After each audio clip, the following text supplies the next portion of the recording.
Hello, thank you for joining us on MIRS TV, where we strive to educate, inform, and question issues regarding foreclosures, banking, and the economy. My name is Janet Reiner, and today is Thursday, April 11th, 2013. Today's guests are Nancy Rister and Vicki Dalton. Nancy Rister is the Williamson County Clerk, and Vicki Dalton is the Spokane County Auditor. Welcome to the show. Hi, Vicki. Hi, Nancy. How are you?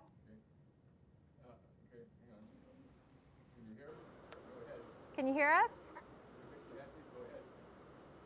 Can you hear us? I can barely hear her saying just anything. barely. Okay, I'll try to talk louder. Now, Nancy, I understand that on January 29th, you had released your land audit that you did from DK Consultants, and it took about what, a couple months to get that out. And I understand that it was a very extensive audit. Can you talk about it for a little bit? The audit that was done for us, we presented to Commissioners Court. We presented them each with a copy of the audit. The audit is now on our website so that anyone can download it and take a look at it. Mm-hmm. He found all kinds of things wrong with some of our documents. I had attended a conference and learned a little bit about MIRS and what was going on, and came back and was so suspicious of what may have happened to our documents that I had some of my staff start pulling some of the assignments that had MIRS names on them. And I told them, why don't you compare some of the signatures of some of the folks who have signed these documents? And so they did, and they created and found at least 8 robo-signers where the signature was totally different. 3, 4, 8 different times the documents showed signatures that were not even similar, or certainly not coming from the same person, let's put it that way. There were other problems with the documents where the warranty deed was signed after the deed of trust. In other words, the deed of trust was signed in May. The warranty deed didn't become effective until May 24th. There was another one where there were 4 different appointment of substitute trustees. Now, the process of foreclosure, should they start that, the first thing they have to do is assign it and get caught up, because what they've done is stopped recording assignments after the original deed of trust. Then they don't record any assignments if it's recorded to MIRS. It's in their little umbrella, so they can trade it as many times as they want and sell it on the stock market. And if they want to foreclose on that property, they have to get the records up to date to show who actually does own that note and file the substitute trustee that starts the process of foreclosure. And on one particular one, there were 4 different people who had been 4 different substitute trustees filed on one document, on one piece of property, which is... I'm sorry, can you say that again? Unheard of. Did she say... Yeah, did you say 4 separate signatures? No, 4 separate substitute trustees. Oh, that's a lot of substitution. That's a lot and of that's substitution. there only needs to be 1 substitute trustee. Well, it can only be 1 at a time, right? I mean, yeah, I mean, only 1 person can be a trustee at a time. Oh, right. But they filed 4 of them on the one piece of property. There's just numerous, I can't even tell you how many. You need to download the document and look at it, and because it's unbelievable. He took one of the famous people who was a robo-signer, because the guy actually lives in Texas, and he lives in Collin County. He is employed, he's an attorney employed by a law firm there. And so the auditor actually went to Collin County and got a copy of his own deed and compared the signature that this attorney had signed on his own home as compared to the documents that were in my office supposedly signed by him. But now They were not even close. This is not an even attorney, close. though, right? Was that Stephen Porter that you had mentioned? Stephen Porter? Is that Stephen Porter? Stephen Porter, yes, it is. And this is the attorney, okay? Well, he should know better, don't you think? I'm sorry, I can't hear you. Oh, He should know better, shouldn't he? As an attorney, yeah, as an attorney. yes, he should know that that's fraudulent. If he's allowing someone else to sign his name, that's fraudulent. And the notary who's supposed to be notarizing the person signing, they are violating the law as well. Wow. And I just want to bring in Vicki Dalton here for a second. Vicki, are you still there? I'm still here. Okay. Now, as you're hearing this, I know that Washington State is a little bit different than Texas, and I know that in Texas, in Washington State, we had talked about the fact that your responsibility as a auditor in Washington State is a little bit different. Now, what is your take as far as your responsibilities, and what are the law mandate what your responsibility is? As you're hearing this, does this surprise you, and how does this help fit your parameters? Well, as I'm listening to Nancy, what she's talking about and the results that she's found are not surprising at all. We've been hearing similar stories and similar situations across the U.S. and probably would expect the same right here in the state of Washington. And the laws for recording are different all the way across the U.S. And in the state of Washington, auditors, which are the recorders, are very limited in their duties and their authority. We're essentially the librarians. We have books on the shelves and we put the pages in the books. We don't have the authority to inspect those pages or to inspect those signatures or to determine if the documents are legal, if they're authentic. Those are not powers that we have, nor in our cases, powers that we want. We're not attorneys. What we do look for is the formatting requirements. Are we able to take that document, scan it in, and reproduce that document in exactly the same manner as the original? And does it contain some basic information? It's called indexing information, so that we can then retrieve that particular document at a later date. So as we look across the U.S., what we have to remember is that authorities are different, responsibilities are different, powers are different, but I would not be surprised to see the same results, however, in those documents all the way across the U.S. As auditors and clerks, you basically are responsible for the preservation of the land records. And the parameters of that preservation is you're saying that varies from county to county, state to state.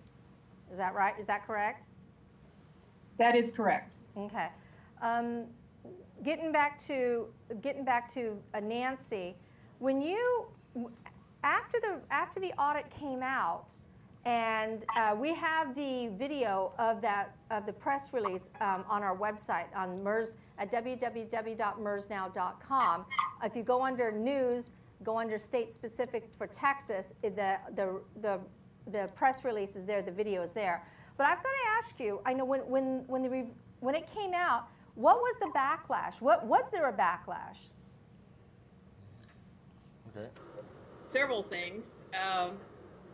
A week later, or less than a week later, MIRS faxed to our county commissioners a little letter explaining how wonderful they were and listing court cases, because I'm sure that would scare them, and also admitting that it's true that MIRS reduces fees paid to county recorders.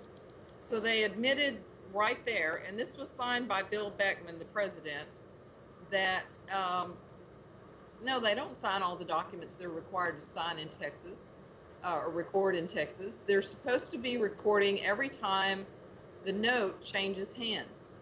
They don't do that anymore. No. Okay. I think we lost you, Nancy. No, but isn't that important that they course, record every transaction, have a chain of title. I think that's an important thing in property, to know who owns it and who's holding the paper, who has the right to claim the property. Right. Am I right? Nancy? I'm sorry, I couldn't hear that. Oh, it says. You zoned out a little bit, but Don was asking whether or not that's critical knowledge for property owners to know. You can't hear her? No. You can't hear her? Well, anyway, hang on here. It's important that for property owners to know who's got the note, where's the notice, the transfer. That's the most important. The record keeping, I think, being a clerk and an auditor is probably one of the most important jobs around to keep things straight. Otherwise, we get up in a mess. And MIRS a mess right now? That's correct. It's vital for public records for anyone who needs to look up someone's mortgage to make sure that they, well, if it's paid off or if they have 5 mortgages or, you know, what the situation is. Besides, the owner themselves need to be able to verify that, yes, that's who I'm paying right now. And it's just not possible right now. Our records are so violated with the lack of recording and the robo-signed documents that are fraudulent that they've made a mess of the property records. And it's not just in my county, it's all over. Yeah, so if I went and bought a property at a foreclosure auction on the courthouse steps, what am I getting? Well, good luck if you can find out who owns it. Yeah, right. To even bid on it. Right, that's the whole thing. That's one problem. But not only that, but, you know, counties collect taxes yearly. Yeah. And they have to collect them from whoever has the escrow. If you have a mortgage, then they're supposed to be retaining an escrow from your payments. A certain portion of every payment goes into the tax pot. And then once a year, they write that check to the county. Well, if the owners have left the country or have, you know, moved out of the house and nobody knows where they are anymore, and the county is left holding the bag going, who do we send the tax bill this time to? Yeah. The mortgage company that is in the clerk's records, they don't have it anymore. So who has, you know, the last person we had that paid it 2 years ago is not the same person who says they owe this year. So what do we do? Because we're not members of MIRS. We're a collection firm. Well, so the county gets stiffed in the taxes as well.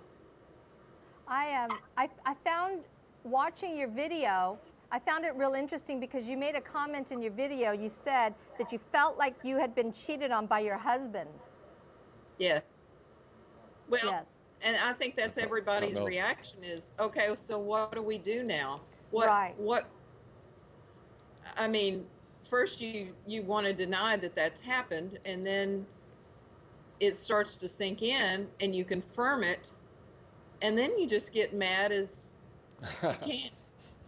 But then you're going, okay, so what do I do about this? And what can you the do? homeowners are just in the same boat going, I'm trying to get that assignment recorded, but the last bank is not cooperation. The current bank says I need to go to the last mortgage lender and get that assignment. But they said, no, they don't have to. Well, but you've stated, and you have on your website, the Texas laws that says every document, every time that mortgage is changed hands, it's supposed to be recorded in the county clerk's office. That's right. And they're not doing it. They're simply ignoring Texas law. I think that is pretty much the law throughout the United States. There are some states in which they're permissive states where you don't have to record, or if you do record one, then you have to record all the others. But a vast majority of states are, like you said, where you have to record the deeds, the assignments, the substitution of trustees, so forth and so on. And it's, from what I understand, it's very problematic for everyone, including you guys as recorders. So, so my question is getting to Vicki. You know, when you hear about this, does it sort of make you want to question your own records? Well, I certainly think that in all jurisdictions across the U.S., those are the same records that are being prepared by the same companies. So there's obviously going to be records with deficiencies and with issues throughout the entire US. The problem comes down to, is there anything that can be done? And in the state of Washington, we're essentially a permissive state, like what you were talking about. The only requirement to actually have to record those assignments is if you're going to foreclose. So there's really not any strength in the laws of the state of Washington to mandate the recording of real estate records. If you want to protect your position, either as an owner in that property or as a lien holder against that property, then that's why you record. But the only thing that we can find in state law where it's absolutely mandatory to record is only if the lender is going to take the property into foreclosure. And I think that's one of our issues in this state, is to really look at the laws and see where they can be strengthened. You know, because Nancy initiated this land audit, and by the way, Nancy, I want to give you kudos, because from what I understand, your land audit was the 4th land audit that was done in the United States. Out of 4,131 counties in the United States, you were the 4th one, so kudos to you. And I also would like to ask you, Vicki, is, you know, when hearing what you hear from Nancy, does it make you question your own documents? I mean, would you consider pushing to get an audit done on your county as well? Well, if any organizations want to come in and do audits within the state of Washington and any of the 39 counties, our records are definitely available in public. And most of us have a service process where you can actually get access to those records fairly completely. But for any of us counties to actually go through and do that audit, there's really not much that we can do or benefit the public if we do that audit. We have no regulatory authority. We are struggling just to keep our doors open so that people understand how tight it is for us here. Right. And the problem, again, with the laws of the state of Washington, it doesn't mandate the recording of the documents. It doesn't say you must record every document. So we really can't make the argument that we've lost any revenue, because, again, the laws are not that tight and that strict in the state of Washington. That's really interesting. And Nancy, getting back with you regarding the audit itself. We talked about the backlash. We talked about a MIRS reaction. What has been, I got the impression that they reacted very poorly. Not just MIRS itself, but I understand you got a visit from an attorney, from one of the Bank of America attorneys, and there was a reaction there. But have you, we talked about whether or not, have you decided, or was there a decision made as far as there's going to be a possible lawsuit based on this audit? Yes, we were certainly talking about it, and we met about it. We've been engaged with the other counties that are looking to sue and have sued to join up with them. At this point, we haven't filed a lawsuit, but we expect to within the next few months. And I know surrounding counties are also looking at this for numerous reasons. Our constituents, for one, because of the shape of the land records are, and the fact that it's going to take millions of dollars to clean up what they have done to us, as far as making it, clouding so many people's titles. Okay, so to put it lightly. I'd like to get into a little bit more detail as far as what that audit does. Now, Dave Krieger with DK Consultants is actually the one who did the land audit itself.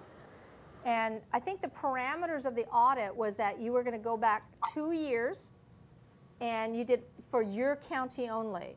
Can you give us some of what he had found during that land audit? Mm-hmm. Okay. Yeah, You still go ahead. It's still there? You couldn't hear her? Thank you. Uh-oh, you're cutting out too. Let me see here. Uh-oh. Let's see Still here. there, Nancy? Can you hear us? Go ahead, Nancy. Say something.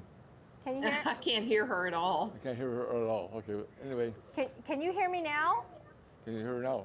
No. If you're yelling, Yeah. Well, anyway. I wanted to question you as far as what the results of the audit, just a real brief summary of what Dave Krieger from DK Consultants found at your audit. I know that you went back 2 years, only 2 years, and the statistics were astounding. Can you give us a little bit of those statistics? well, we only went back 2 years because there was a law passed a couple of years ago now. Well, it's been more than that, 2 or 3 sessions ago, that stated that if there was an error found on a deed, that if it had been recorded for 2 years and there had been no lawsuits, well, then it must be okay. So that's why we kind of narrowed our focus to just the last 2 years. It's not that it didn't occur before that, it certainly has. And Dave went back and found, I think, almost to the early 2000 level, where they had just started begin filing documents in our office. And then, of course, 2003 was when our state's laws were changed that allowed this national database to come into existence, that then they started disregarding the local recorders at all and just recorded through the national database. Okay.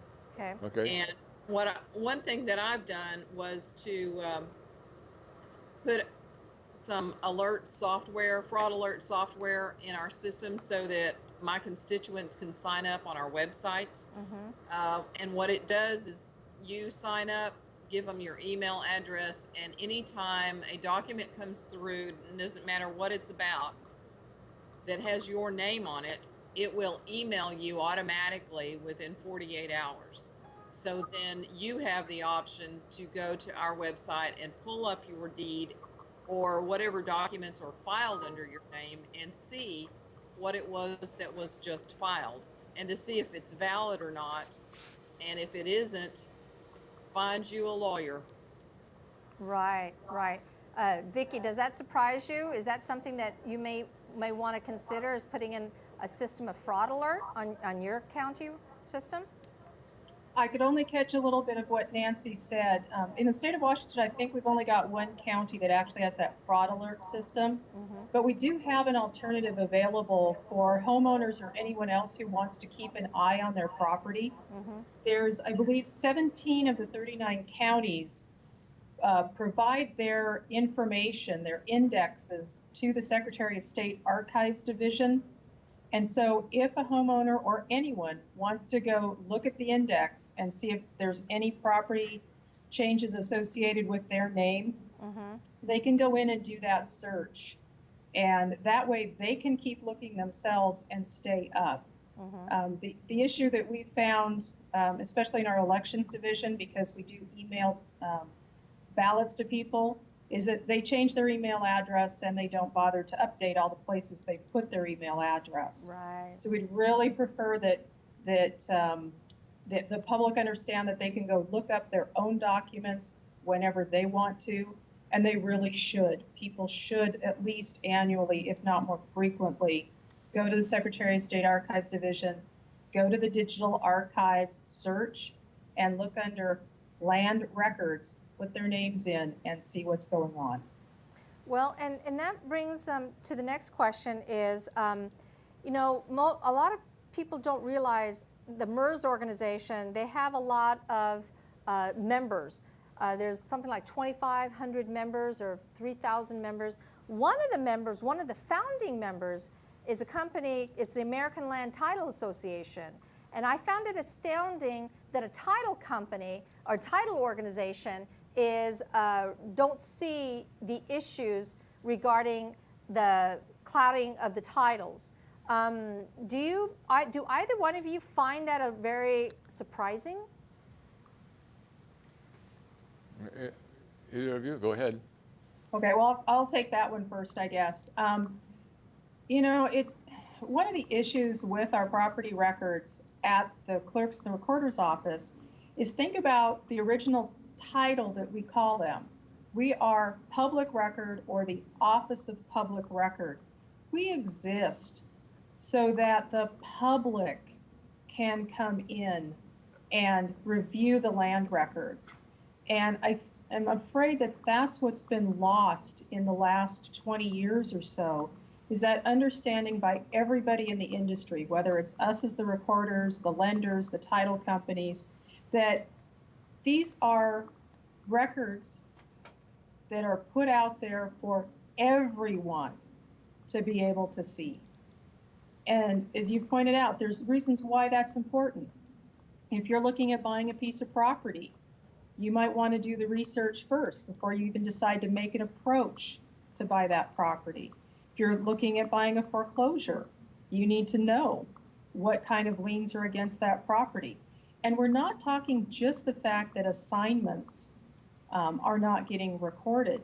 There's deeds of trust that have probably not been recorded. During the heyday, back in the early aughts, we were rejecting deeds of trust right and left because they were prepared so poorly that they were missing the basic information content that needed to be there for us to record. And so there are probably a lot of deeds of trust out there that were never recorded in the first place.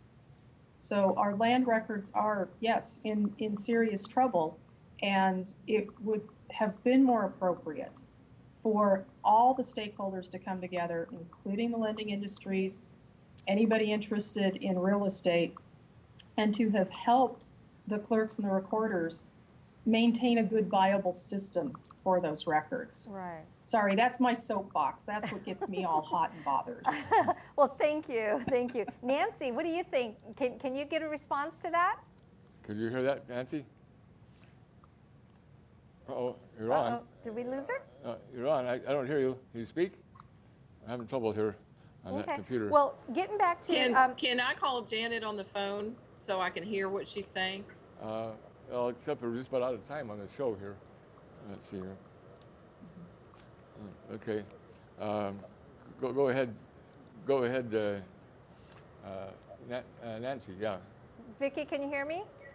Yes, I can. Okay. Perfect. So, Vicki, Okay. the question is, you know, because of all of this that's happening, what, you know, actually, I forgot what the question was. Okay, well, here's my next question. What are the, you know, we've been talking about these land records, and you guys as auditors and clerks, the homeowners that are watching the show, the question that they're going to have is, how is this affecting me? What are the ramifications as a homeowner who's going through foreclosure? What is the ramification that's going because of this mess that's going on, this fiasco? How is that affecting the homeowners? What do they need to know? Well, how it's affecting the homeowner is that even if they contact us and we go through all the documents that we have recorded, that have been sent to us and that we have in our records, that may not be everything. And so what's really so sad in this whole situation is we've had over 200 years of really great chain of title, really good records and deeds of trusts and liens. And unfortunately, in less than 20 years, that chain was damaged to a great extent. And how this affects homeowners is they can't rely on the information that we have. They can't rely on our statutory duty, the reason we exist. Yeah. And so that puts them in a position of having to try and find other parties like title companies, the trustees, whomever, to try to get them that information of who actually owns that lien against their property. How do you fix the broken chain? You have to throw it away, don't you? I think the best we can do, looking at the global picture for the whole U.S., the best we're going to do is just move forward from some particular date and realize that we literally have a black hole for a period of years, and it's going to take decades, maybe even centuries, Wow. for this problem clears up enough that we can have confidence in the title of land again. Well, to answer the question as far as what do you do with the broken chain, I think the answer to that is you're going to have to fix it legally through the judicial system. So you need to go for a quiet title action, and then and be able to have a judicial court fix the chain, or at least clear the chain, clear the cloud, to be able to go from that point forward with a clear chain. But it is a legal process that has to do this. Nancy, you join us. Can you hear us? Can you hear Nancy? No, I can't. She sounds like she's in a bucket somewhere. Oh, gosh. Oh, gosh. Well, okay, so let me ask her. Just like the whole MIRS mess is in a bucket. It's a big hole. It's a big hole. Bucket with a hole in it. Won't hold water. Yes. So Nancy, so my question to you is going to be the same that I asked before, and that is, what are the ramifications in your county, your constituents, your homeowners? What are the ramifications for your people regarding, with the outcome of that audit? How does that affect them? What's the ramifications, Nancy, of the audit? Can you hear me? Well, it's certainly made people more alert to the fact that their mortgage company doesn't want to cooperate very well. Oh, really? They've learned that there's a lot of red tape, and that they know their mortgage company is breaking the law in Texas. Well, that's some of the ramifications. Yeah. So who's going to jail for this? Probably no one. Nobody's going to go to jail for. I mean, the homes are probably worth more than $50. It's probably, it's quite a fraud here, isn't it? Really a felony as opposed to a little misdemeanor, a massive felony. It should be, but that's what they know, is that the prosecutors are so covered up with their regular work that no county has the money to fund a white-collar crime unit that can really investigate and go after this. Well, the Attorney General's office really should be the one who takes the lead on this, but they think that they've gotten, some money, some funding for folks who are having problems with their mortgage, or they were foreclosed on and they think it was done fraudulently. Then they can go to the AG and seek some retribution, but it's not enough. When you consider they've lost their home, they've lost their self-respect, they feel like they've become a victim. Right. Is there enough? A couple of $1,000s is not going to cover that. Is there enough money floating around on this MIRS thing to pay off attorneys and others so they will just look the other way? Do you think there's any payoffs going off there under the? Absolutely. Oh, really? That's criminal. That's criminal. They should go to jail for that. They've so who's not? So the whole system not doing their duty, are they? Everybody's just going along to get along and making millions off of poor people who are losing their homes. And I mean, it's just a disaster as far as I can see. And it's not just poor people. Yeah, right. We have 2 Supreme Court judges who have been foreclosed on. Yeah. I mean, so it hits all economic means. It's not discriminatory on economic, racial, religious. There is no barrier. They go after anybody and everybody. It doesn't matter. They don't care. They have no conscience. Well, property is property, money is money. And neither of them have consciousness. And people who are dealing with that stuff seem to lose their consciousness in dealing with that mega money. Now sure, they can foreclose on that property and resell it, and then let somebody pay for a couple of years and get a little bit of equity, and then they can foreclose on them and kick them out and sell it again and over, and they're making tons of money. Besides the fact that, I mean, when you take out a mortgage to begin with, you're paying, at least 3 times or more what the original mortgage was in interest, and you're paying that all up front before your 30 years is over. Yeah. Right. So, Now, Nancy, when I talked with you earlier today, you mentioned that there's an organization that's trying to duplicate MIRS. Do you remember that conversation? Organization trying to duplicate MIRS? yes, there is. There is actually from the Frank-Dodd bill. Okay. Dodd-Frank bill that Congress passed in 2010.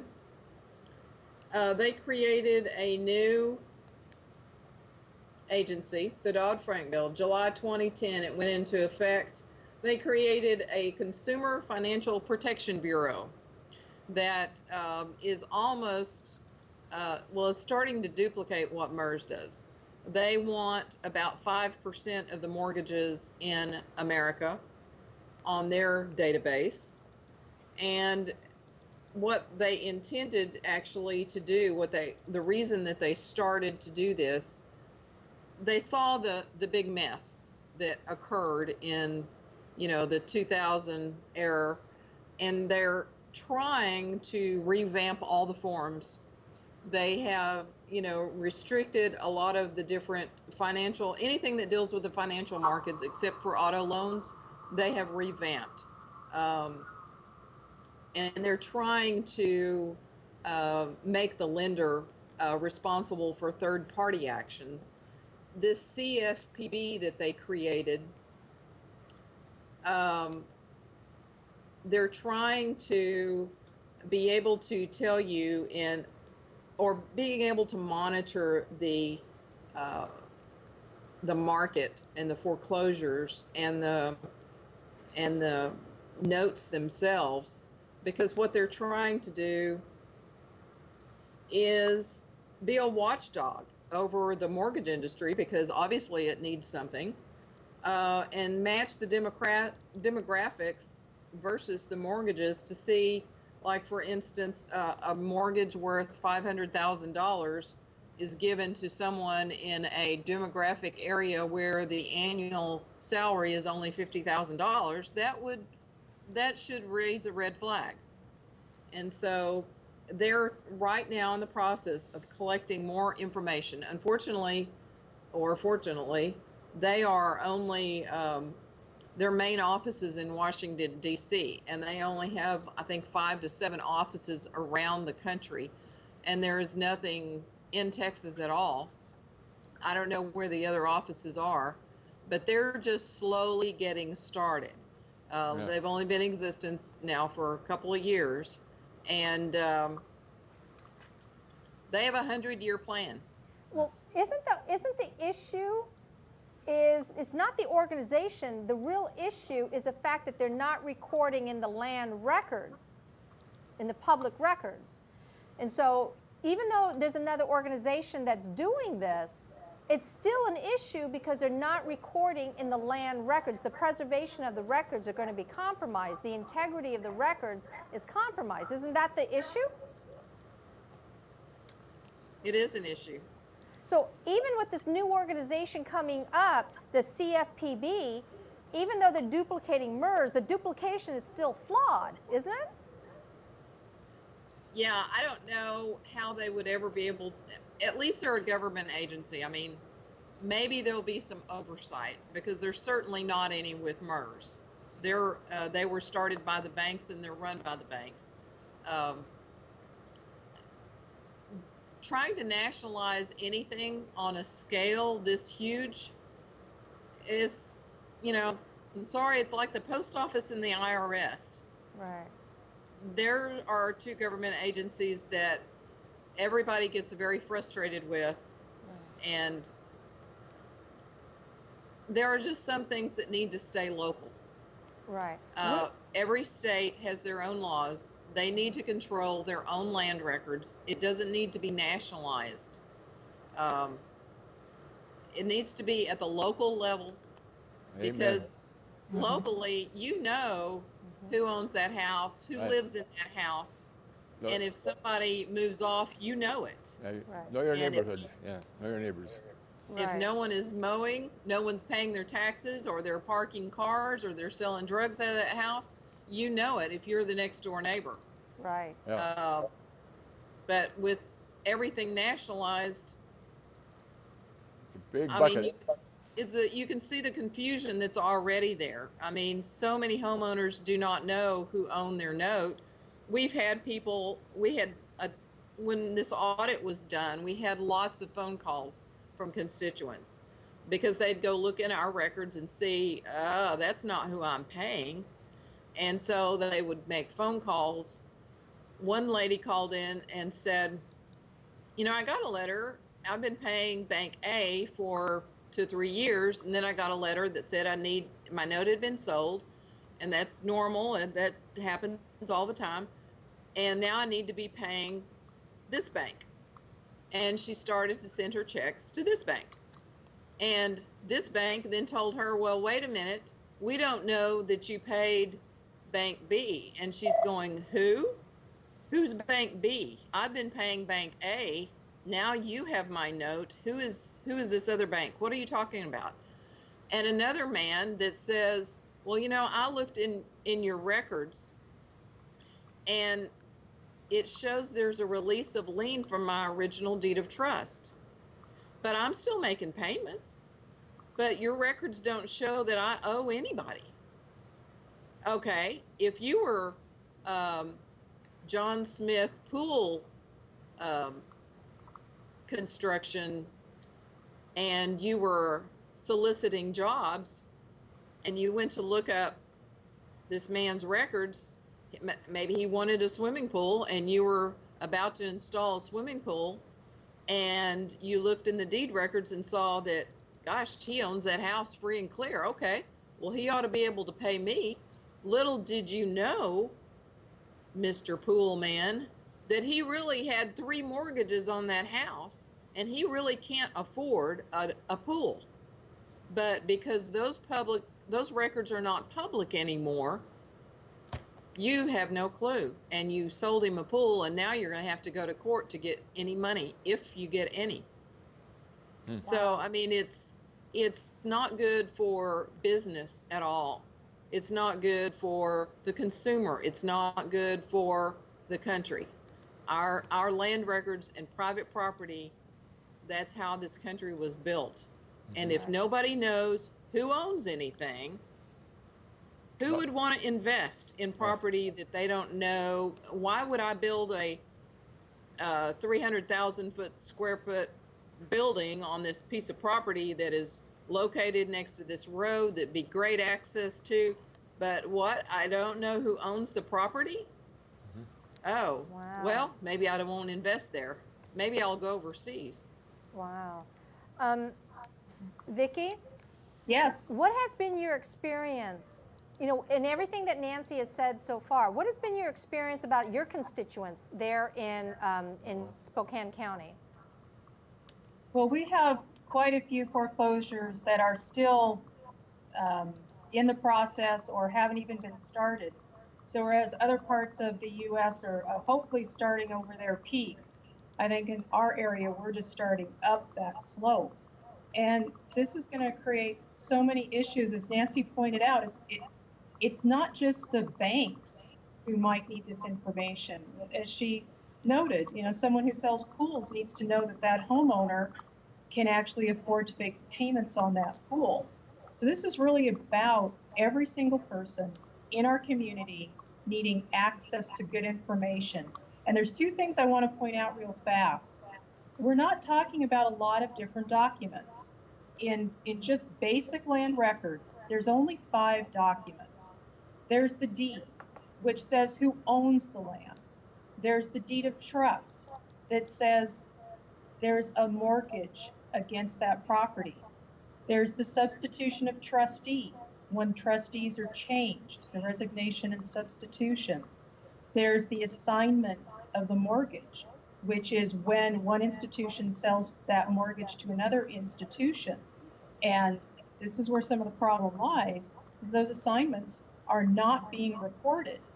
And then the last one, of course, is the reconveyance that says the homeowners paid off their mortgage and that mortgage is now done and there's no longer that lien against the property. So that's, I just want to make it clear that there's only those 5 records. It's very simple and straightforward. The second point I need to make real fast is you hear a lot of claims that, well, it's so expensive to record. Well, in the state of Washington, for the large documents like the deeds and the deeds of trust, yes, it is. It's $72 for the first page. Most of that goes towards housing, not towards recording. But in recognition, assignments are only charged $14. So, consumers need to really listen carefully and find out the facts. It's not all that expensive for the industries, for the preparers to record these documents. 5 documents, a little bit of money, and our land records would be in very good shape. But sadly, they're not. And so people like the person who would sell a pool to a homeowner are the people who end up paying the price also. Right, right. Well, are you finding in your county that more and more homeowners are coming in asking these questions? I think we're getting a lot more questions, and especially as we start to see that activity of foreclosure start to go up. Mm-hmm. We actually just the other day on Friday, we had an attorney come in and do a presentation on the foreclosure protection program that is available here in the state of Washington because of the federal settlements. So we're looking at finding information for our staff so that we can at least refer people to those agencies that may be able to provide them help.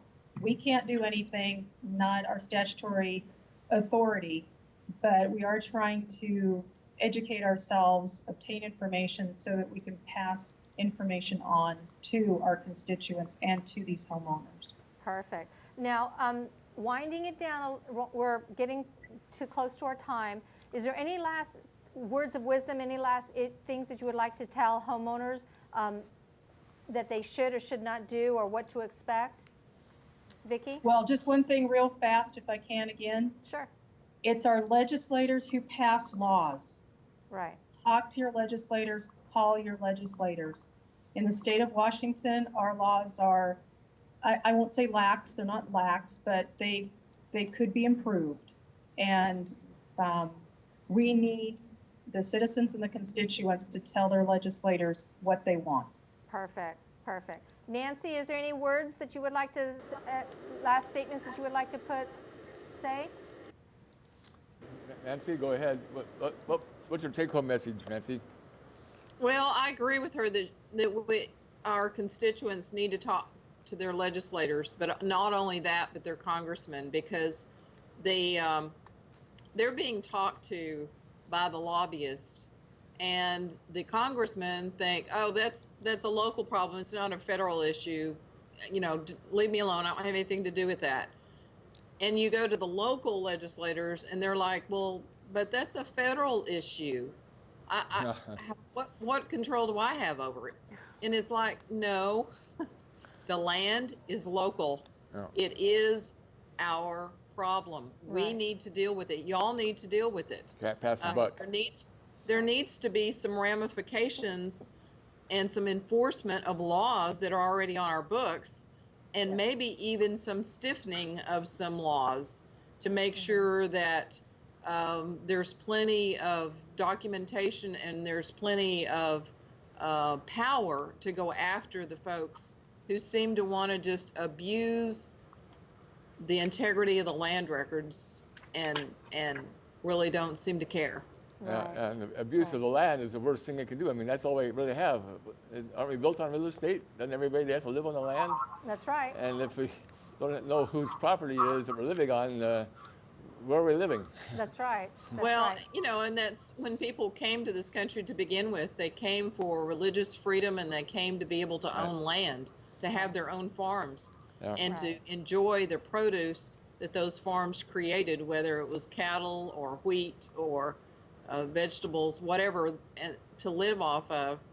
And oh my goodness, we have gotten so far away from that. If no one can prove who owns anything, It's a very sad. We've lost our country. Yeah, we have. And, Yeah, absolutely. that's, monetarily, it's a bad scene. Okay, go ahead. But thank you so much, Nancy and Vicki. I appreciate your time and your wisdom and your intelligence of what's going on in your respective counties. And it's something that it's going to have huge ramifications for everybody, not just in your own counties, but everyone in the United States. And I appreciate you coming forward and telling us what's going on and helping everyone else that has homes and just sort of open the door of conversation and just question. Question. So thank you so much for joining us. Guys, I hope our conversation today has been informative, educational, and inspirational for your life.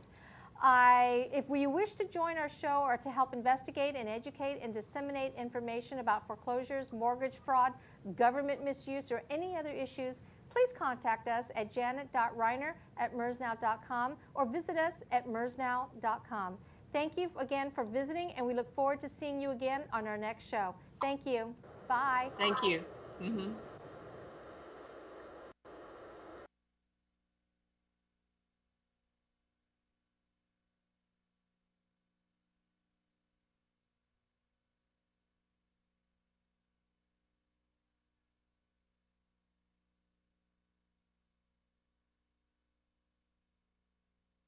Can hear you. Now I can hear you. I couldn't hear you wherever you were way back.